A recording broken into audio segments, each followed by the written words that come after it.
Hey guys, update 1.6 for the PS4 is out. Came out last night, and actually no, it came out. No, it did come out late Monday, early Tuesday. Today's Wednesday, so it's been out for over 24 hours. And you know, I'm not sure if I speculated here, but I've speculated elsewhere, like the community forums and stuff like that, that it was going to do headset support, and that was it. Was hoping for more, but I knew in my heart of hearts it was unlikely we're going to get anything else just yet. There's also been speculation in places like NeoGAF and other places that this was part and parcel to a larger update that could be coming towards the end of the month, around the 22nd. Probably that's based on the launch of the PS4 in Japan. All right. So, is that possible? Absolutely. Is it something that you can take to the bank? Nah, not really. So, what 1.6 did do? All Sony Pulse headsets, all USB based Sony headsets, particularly the Pulse headsets, now work on the PS4.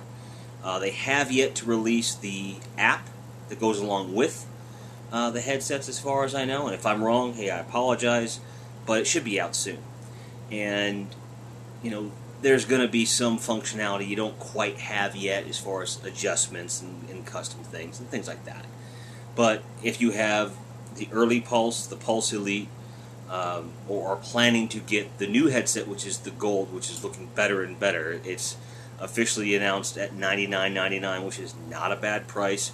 Yes, there are much better headsets out there, depending on what you want to go with. The Skullcandy Player 1, which was $180, but like Best Buy has it on clearance for $130. If you can snag that, it's a great headset by all accounts. Every review that I've read says it's a great headset. It's essentially an entry-level version of the Astro A50s, in that it's fully wireless headset, boom mic. It's got a base station that you put near the console. It's an optical pass-through, meaning it comes with an optical cable. You plug that from the PS4 into your base, plug the optical that goes to your stereo or to your television into the back, and there you go. There's also a 3.5 millimeter input on the back that works just like a mix amp.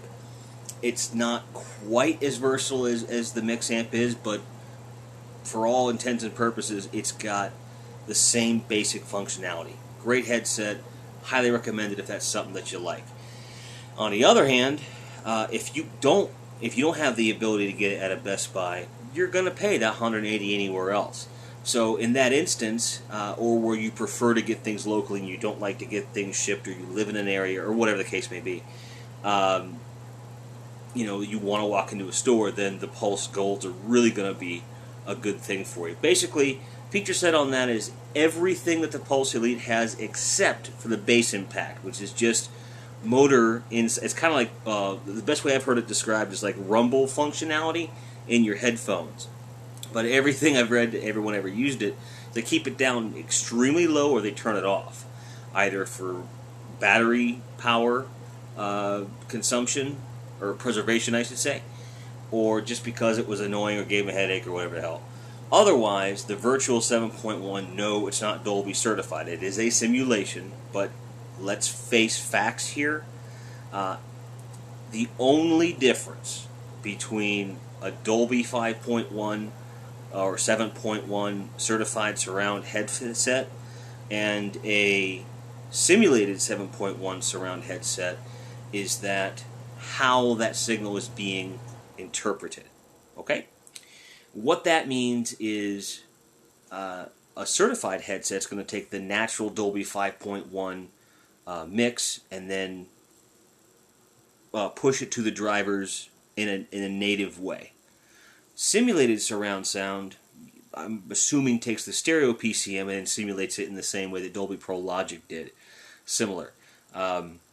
Neither of these things is going to give you a true surround experience in your ears. There's no 100% way to get that. Doesn't matter how good the headset is. So, I mean, if you're already an audiophile and you're really into surround sound, you've got a surround system. And many of us, if you live in an apartment or a condo or you have children, roommates, whatever, a headset's an alternative to when you can't crank the surround system. So you're going to have to make the decision how deep down that rabbit hole you want to go. So if your choices are, and honestly, for the price, the only two headsets that I recommend right now in this market is the Player One and the Pulse Golds at this point. Everything else I've got an issue with for one reason or another. Like the Pulse Elites, there's a lot of talk that with these plastic things on the sides, they tend to crack, and the build quality's not as high as it could be, just because of that. And that probably has more to do with using recycled plastic than the fact that the design is somehow flawed. Okay, so the original Pulse headset, they're strictly stereo. There's no real surround in there, but it's a good headset by all accounts, and that is certainly going to go down in price. It's already right on $80, depending on where you can get it. But this gold is going to be easier to find, and for $100, you'd be hard pressed to find something that is a big step above that for the price, and the fact that it's compatible across Vita, PS3, PS4, and a PC or Mac, because it uses the USB. And just like the Elites, that USB dongle, as long as you're powering it with something, I mean, you can plug it into a wall outlet that has a USB on it, and then plug anything else that has a 3.5mm lead on it, and now you've got wireless headphones for anything. So it's a really versatile little system, and as far as the sound quality and the versatility, there's really nothing bad to say about it. So as far as what headset you're going to use, that's going to be up to you and what works best for you. If you do have the $300 to spend, absolutely go get yourself a pair of Astro A50s. Nothing better on the market for wireless at all. If you're looking for wired headsets, if that's really your thing, the Astro A30s are on sale at the Microsoft store for about, I forget the price. I think it's like, again, $150 or $120. But the thing is, here's what that entails. You get the mix amp receiver that plugs into the back of your system, and then that's a wireless connection to another dongle that would sit next to you, presumably in any wired headset at all, which is pretty cool. And it too has the input and all that stuff as well, which has its advantages and disadvantages depending upon what you're looking to do. If you're looking for full wireless, the only way to go is to get a wireless headset. And some people are going, well, wired is always going to be better. And absolutely, wired is always going to be better, because you're going to get a higher quality driver set for relatively lesser cost or similar cost, and the fidelity is much higher. The advantage to the mix amp is that it does the Dolby decoding on board, so that any headset, they'll drive the sound accordingly. Okay, that's why the mix amp's a pretty cool deal. You can get the standard mix amp for a little over $100, if I'm not mistaken, but that's fully wired. There's no wireless option for it. The A30s were the last model to come out with the wireless mix amp, and I don't know why they haven't gone back into that. Maybe they're coming up with a better model. I don't know, but that Microsoft Store sale is about the only place you can get that if that's really something you want to do. So ultimately, again, for the budget-conscious person that knows, well and clear that a full surround system is the only way to get full surround sound, and that if you want that freedom of walking around, like I tend to spend a lot of time in party chat. So the idea of, because right now the setup that I have, as you've seen in other videos, it's a lot of wires. So when I want to get up, I pretty much have to take the headset off, put the controller down, and go somewhere else. So I can't talk to anybody, I don't know what's going on, whatever. And for some people that's not a consideration, but for me, even if I'm going to the fridge to get a beer or something, or I'm getting the door, or changing a disc, whatever, that little bit of freedom, for me, is worth the money. And for what headsets cost, it's like $100. It's not that bad.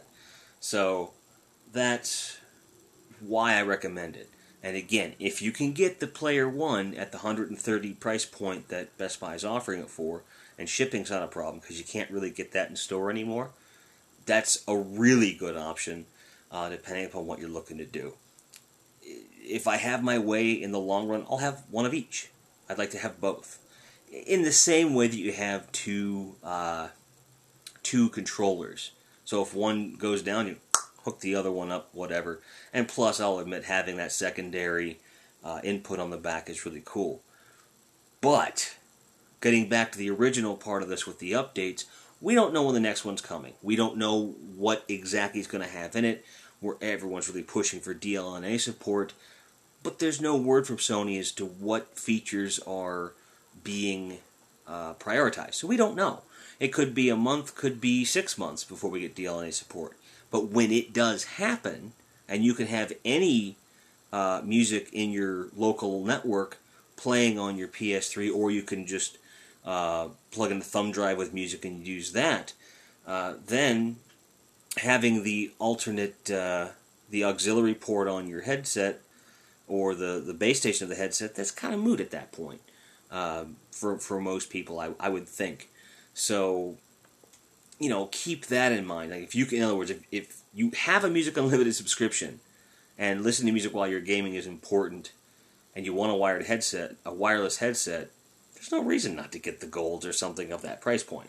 Okay, if the music is a really, really strong thing and you don't want to worry about when DLNA is coming, grab that Player One headset. And even at the $180 price point, it's a good buy. Okay? I want to make that clear. If you don't mind spending that money, no problem at that price. It's a good deal. Alright? So, I'm kind of on this fence where I really would like to get a wireless headset. I am not a huge fan of not having music to listen to. That's the bottom line.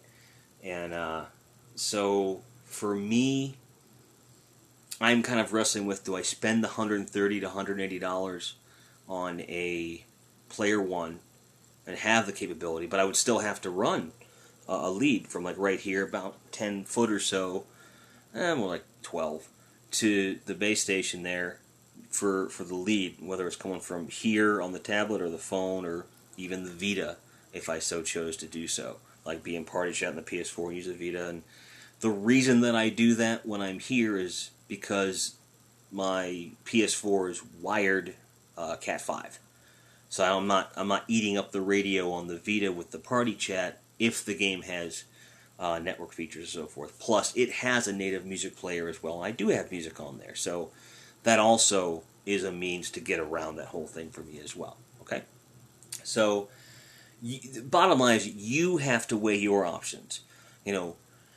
And that comes to like my question of the day. When it comes to a headset and your gaming experience, is music something that's important to you? Is true surround for film and games really important?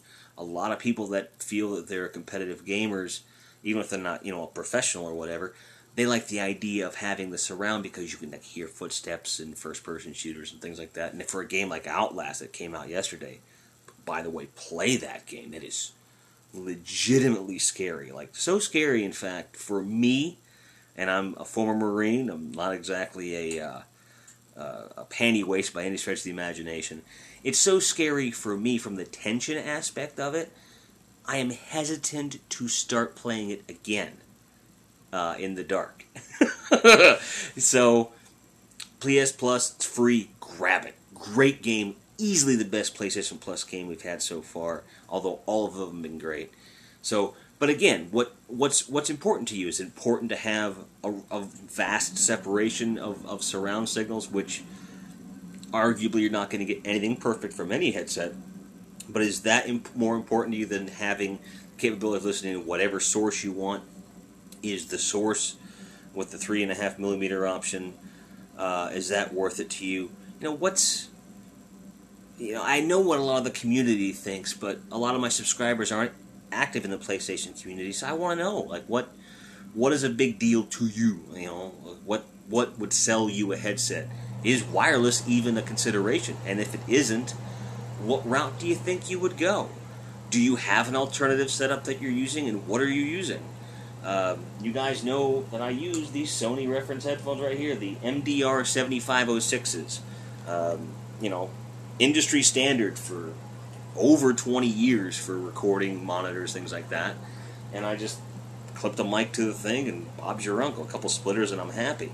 Love the sound I get out of that thing.